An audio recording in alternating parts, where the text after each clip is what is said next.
Guys, I am not convinced that Arsenal are a top team. I'm going to need a bit more persuasion for them to say to me that they can win a Premier League or a Champions League soon. And I'm not going to lie, if I was an Arsenal fan, I would be hella jealous right now. Have you seen the way other Premier League teams are moving this transfer window compared to them? So far, they've let Jorginho go on a free. Contract's been expired. Thomas Partey's gone on a free as well. Partey has like off the pitch allegations going on, so I'm not going to get into that, but they had to get him out of the team. Tomiyasu's contract finally got terminated. Like, there's been an APB on him. We haven't seen him play for years, like so long. And Kieran Tierney's contract has also ran out too. He's gone back to Celtic. Now, you might think, yeah, those are some pretty good outgoings, some big wages off the wage bill, but it's not about the outgoings. It's about the incomings that Arsenal really need.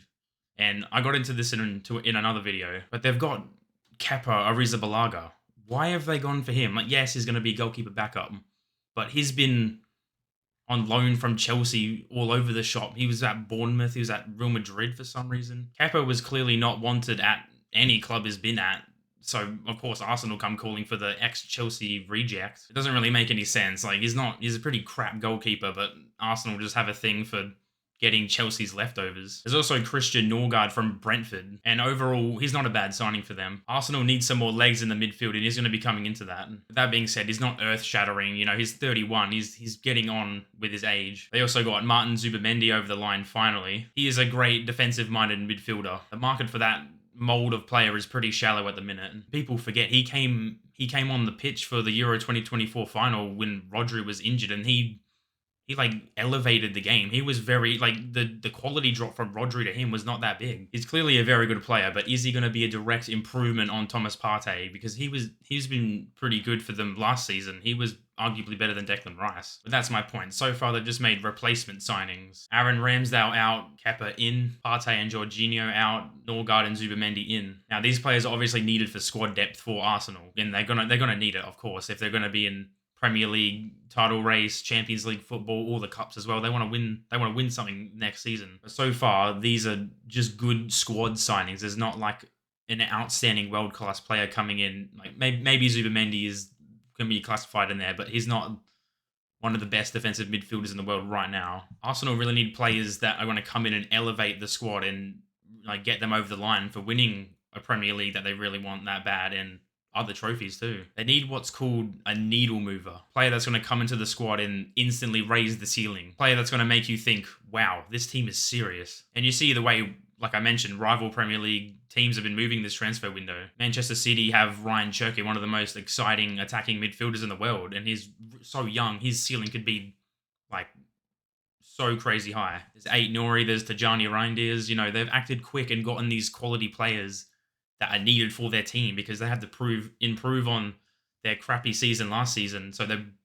acting quick in the market and adding where they need. Liverpool have Florian Wirtz. They're really serious about staying number one in the Premier League and going back to back maybe. They don't want to drop down from first place. Then there's Arsenal just doing what they do at this point. It's kind of their heritage. Like every transfer window is just underwhelming, really. Being too timid and not being aggressive enough to obtain all their targets that they really want and need. Arsenal are in that upper echelon of teams that are competing for silverware every season, and it's no wonder that they keep coming out short when they don't add more to the squad. They need to grow a pair and go out and show that they mean business and get these players. Because this backseat mentality where they just sit back and see who they can get for easy, they need to go out and really push for it. It's just not going to cut it. I always think back to last season where midway through the season in that summer, Arsenal dropped one of the stinkiest summer transfer windows of all time, bringing a washed up Raheem Sterling from Chelsea as their only attacking option in a season where they really had to push Liverpool. They need a needle mover in that summer to help them get over the line, and they fell short by 12 plus points. Mikel Merino was also signed to join that midfield that summer. But obviously Arsenal had a striker issue the whole last season.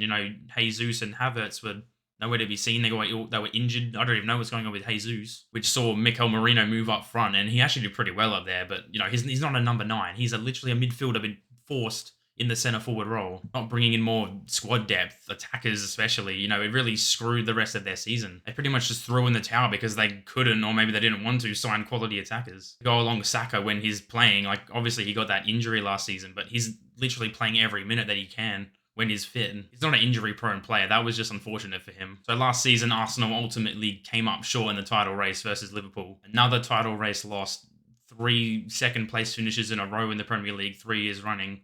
So how do they respond to this? They clearly need a left winger. You know, Martinelli's pretty good, but if they want to be a world-class team, they need to improve on him. They're also really desperate for a number 9, a classic striker that's going to guarantee them 20 goals a season. They really need a number 9. So now it's time. They need to get the deals over the line, stop dilly-dallying. They need to really show they mean business. They still got some convincing to do because, like, even the Arsenal fans, I'm sure, are pretty upset with how they're moving. How are they supposed to get excited when they see their club sign, like, Madueke, and Liverpool have got Florian Wirtz and, like, all these great players? It's really clear that the priority positions that they need is a striker and a left winger. And knowing their track record, it's honestly concerning that they might not sign both. Like, they need both, but they might only go for one. It's very clear that Rodrigo for Real Madrid is not getting any game time under Xabi Alonso, so he's right there for the taking for that left wing position. You know, he plays on the right for Real Madrid, but he's a natural left winger that's getting forced over there because of Mbappe and Vinicius Jr. So go make it happen, Arsenal. You know, there's Rafael Leao for AC Milan too. He's a top left winger. They would both be exceptional left wing options for Arsenal. That'd instantly improve the team and be the needle movers, like I said, for Arsenal. Now, as for strikers, it looks like Victor Gyökeres for Sporting is going to be joining Arsenal. Throughout this whole transfer window, he's basically been boycotting Sporting. Like, he doesn't want to play for them. He doesn't want to train for them. Like, he wants to get out this summer. He's clearly picked Arsenal over everything. You know, he's like, Arsenal are the only club in talks with him. He's dumped his girlfriend, which is ridiculous. But he doesn't want any ties to Portugal. He wants to go to England to play in the Premier League and move this summer.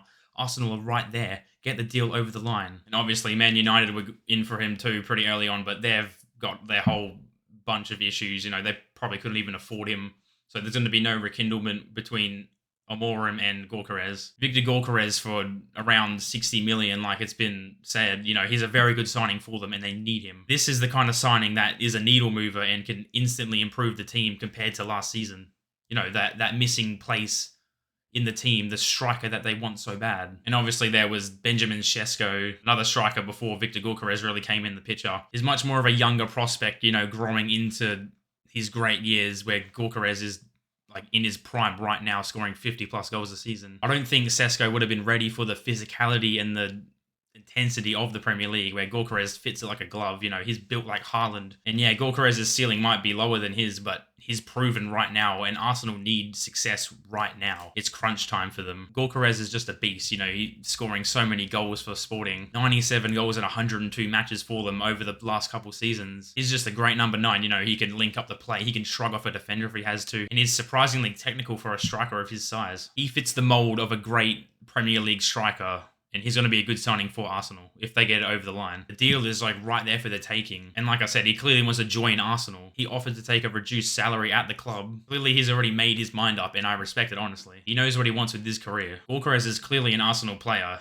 The two clubs just have to sort out the fee for him. You know, Arsenal are trying to lowball it. Like, they just need to put money into getting a striker that they need. And Sporting have been dilly-dallying all summer. You know, they want to sell him for more than he's actually worth, and it's just a whole mess. But Arsenal need to get this over the line, like I beg, for their sakes. Now, moving on, we got Noni Madueke joining Arsenal. First off, why the hell have they bought him? Madueke cost them 50 plus million. 50 million for a backup right winger when they have Saka on their team. He's going to sit on the bench for his whole career. It makes zero sense for him from his point of view. And apparently it's a 5-year deal. So, like, he's going to be sitting on the bench for 5 years, being Saka's shadow pretty much. He's not going to be able to play his favored position on the right wing because he's a left-footed winger. He likes cutting inside. He likes crossing it with his right on the outside. But then it would make you think, like, why doesn't he play on the left?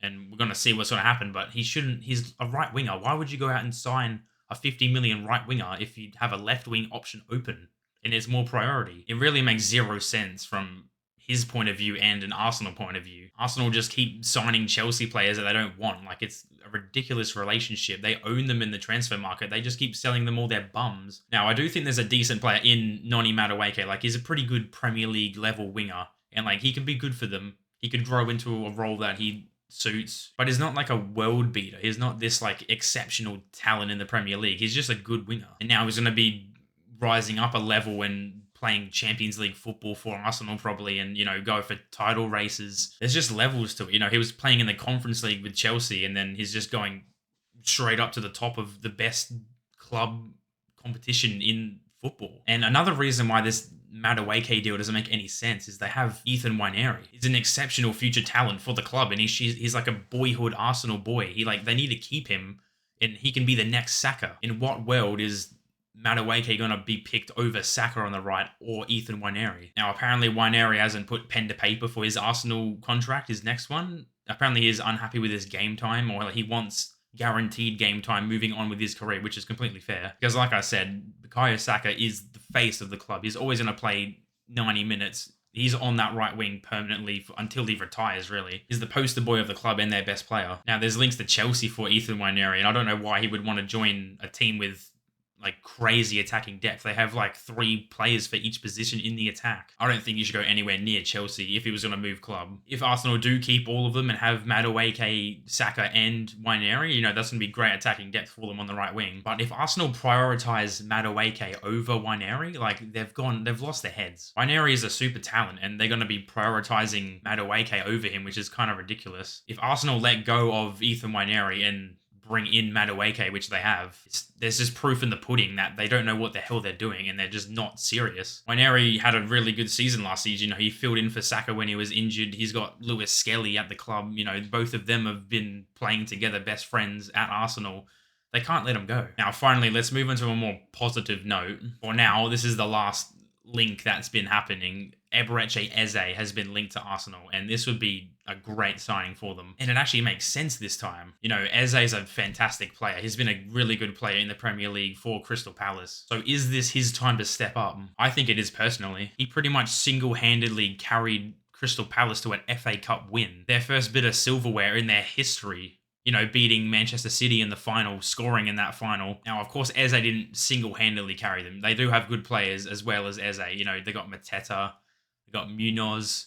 Oliver Glasner is a good manager for Crystal Palace. But Eze was just the main man. Ever since Elise has gone to Bayern, he's really stepped up and taken the star role at the club. Eze has really shown that he's capable of that next step up to a Big Six team. An outstanding Premier League player will come from a team from outside the Big Six and either hit the ground running or just struggle to get in the groove. I just hope that Eze proves his quality and really shows it if he moves there. Now, is Eze going to be a left winger option or is he going to play the number 10 for Arsenal? He really likes being in the middle of the park, so I think he should be pressuring Odegaard out of his position, really. He wasn't amazing last season. Odegaard's more of a passer. Eze is like a dribbler and way more exciting. Depends on what Arteta wants with that number 10 role. Eze offers something different to Odegaard. He's way more brave on the ball. He really makes things happen. Dribbles, carries, runs past players, shoots from outside the box is really exciting to watch. If Eze does get pushed out to the left wing, I feel like that really limits his game and you're going to limit what he can do on the pitch. I don't think that Martinelli's world class or anything, but on the wing, he really offers you width. Eze won't offer that much width. He likes drifting inside like a left number 10. He's not going to be like a touchline winger. And then Lewis Skelly's going to be behind him also inverting because he's actually a midfielder, not a left back. So that left side wouldn't really work. Now, obviously, there's more time for Arsenal to do business this transfer window. They still need a serious left winger, not including Madueke on the left or Eze. But if Arsenal get Rodrigo, Eze and Gyökeres, that's some serious business and that could really push them to win the title. Next season, they could definitely get over that hump and really push for that first place instead of second place. We'll just have to see what they do with the rest of the window. Do Arsenal mean business this time around? It is their time. Anyway, guys, let me know in the comments what you guys think about Arsenal's transfer window so far. Thanks for watching, guys. Like, share, subscribe, and I'll see you in the next one. Peace.